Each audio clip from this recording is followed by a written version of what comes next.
Hi everyone, Brandon Novick here. And if you're in the life or Medicare insurance business, you already know one thing. Leads breathe life into your agency. But here's the real question. Are you breathing in clean air or secondhand smoke? Today, I'm breaking down 5 different types of leads that you'll run into, the pros and cons of each, and how to avoid wasting your money on garbage leads that drain your time and your bank account. We'll talk about which leads my agency uses to generate high intent while reducing workload and stress. Before we get started, if you want real, no fluff sales training or the chance to work directly with me and my team, make sure to hit like, subscribe, and feel free to reach out directly using the email in the description. Here's the truth. There's no such thing as perfect leads. Every type comes with trade-offs. The 3 things that you really should be asking yourself anytime you're looking at a new lead source is, what's the intent level? Did the person actually want to buy insurance, or were they just looking for a free handout? Exclusivity. Are you the only agent that's going to be getting this lead, or is it going to be resold and shared? Freshness.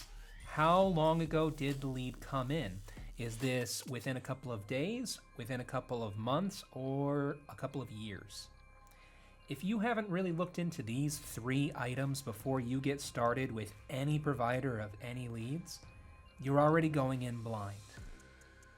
First up, number 5, telemarketing leads from call centers. This could be foreign or domestic. Some of the pros are, it saves you hours of dialing.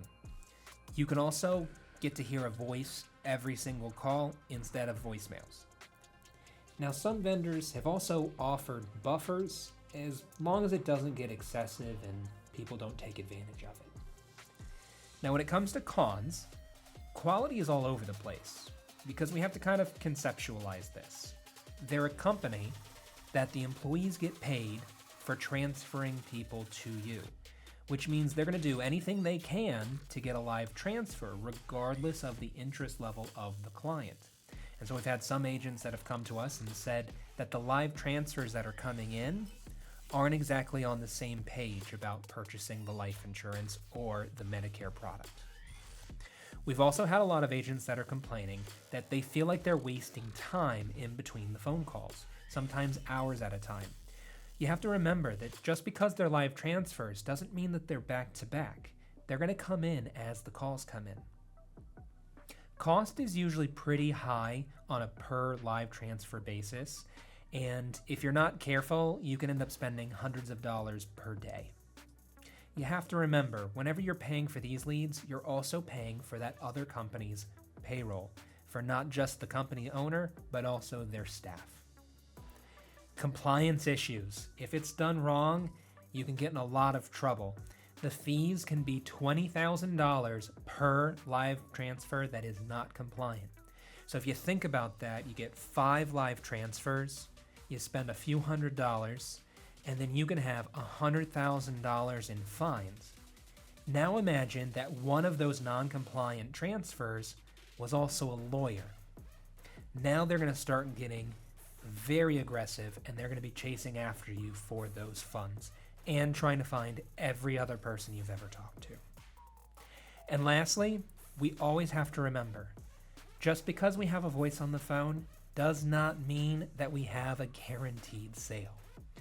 You can definitely make money here. I'm not saying that that's not possible, but you need a process and you need a plan so that you can connect with the client to do this right. Telemarketing transfers have been a bit of a growing popular idea here in 2025.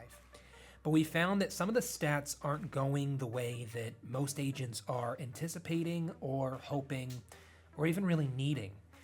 I've had agents that have been transferring in that have been telling us that they closed as low as 1 out of every 15 live transfer leads.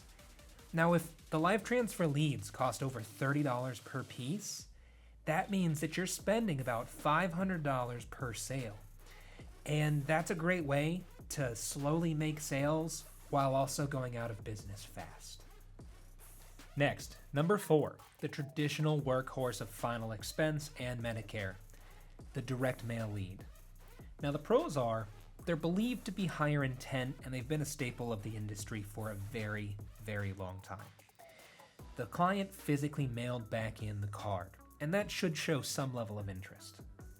It's great for seniors, and some people are not active online still, even here in 2025.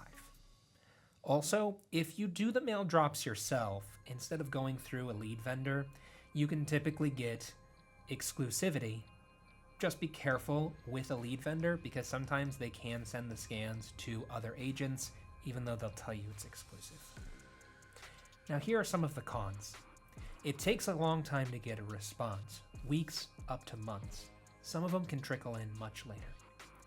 Mailing costs definitely add up, and the leads are multiple times more expensive than they were in the past. Nowadays, you're getting them somewhere in the ballpark of $50 per. They also don't provide instant volume, which is what a lot of the digital sources are providing nowadays. Since these leads are responding via mail, there's a built-in delay, and it's going on their time frame. Now, these are typically more of a face-to-face lead, and they're very good for that reason because there's a tangible, physical lead that you can show the client. But while we always like to think that the clients will be home whenever we knock on their door, anyone with any experience knows that that is just not the truth. So the thing is you'll have to take multiple visits, you'll have to knock on the door a couple of times to catch somebody whenever they are home and they're not at a doctor's appointment or at the grocery store or just living their life. A higher close ratio in the past also doesn't indicate future performance. And they don't lead to guaranteed sales. Sometimes the cost per acquisition is climbing, which that's just because of the increased direct mail lead cost. Number 3, outbound call internet leads. Now, these leads are about 90% of the volume for telesales, whether it be life insurance or Medicare here in 2025. These are from online, pre-filled forms, usually through Facebook or Google.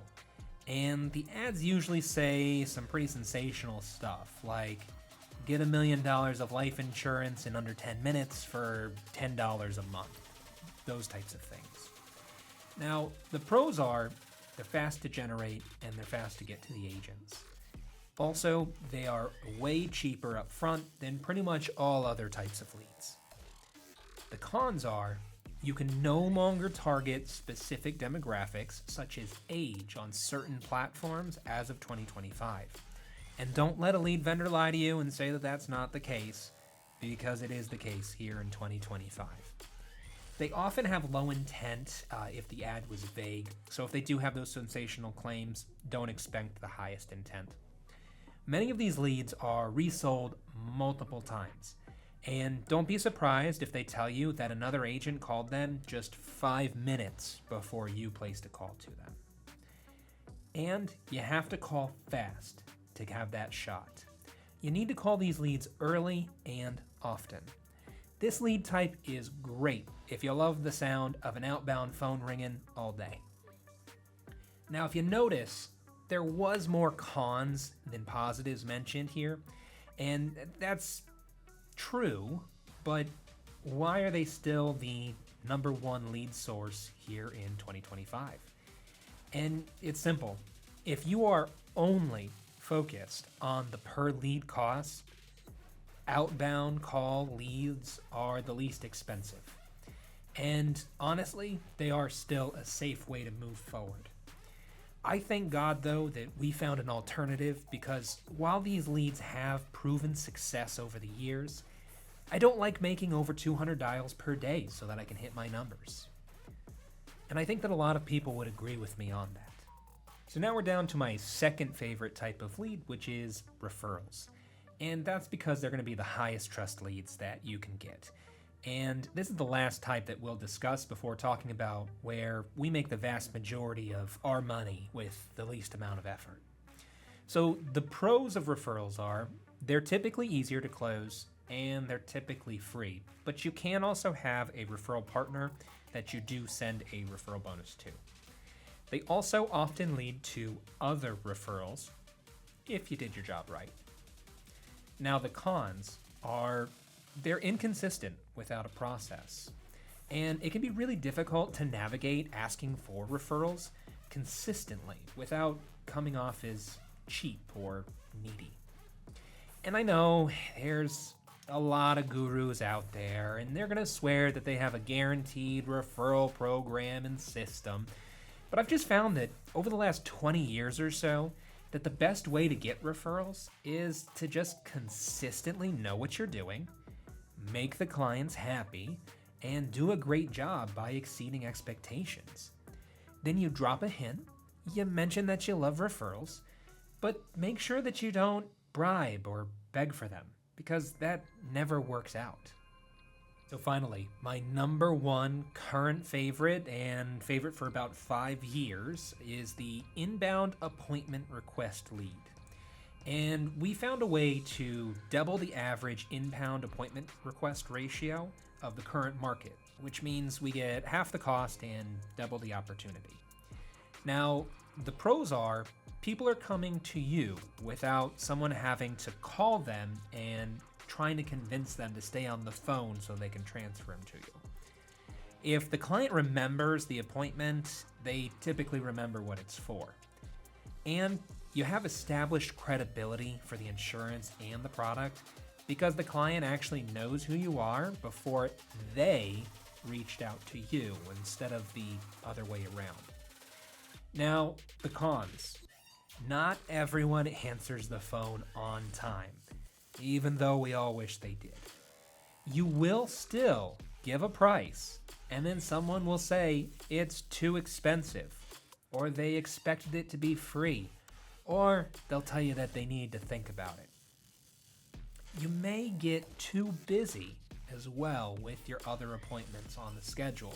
So sometimes you'll end up calling an hour, 2 hours late, and that means that you're going to be leaving some money on the table because some people are going to get very offended that you are late to their appointment.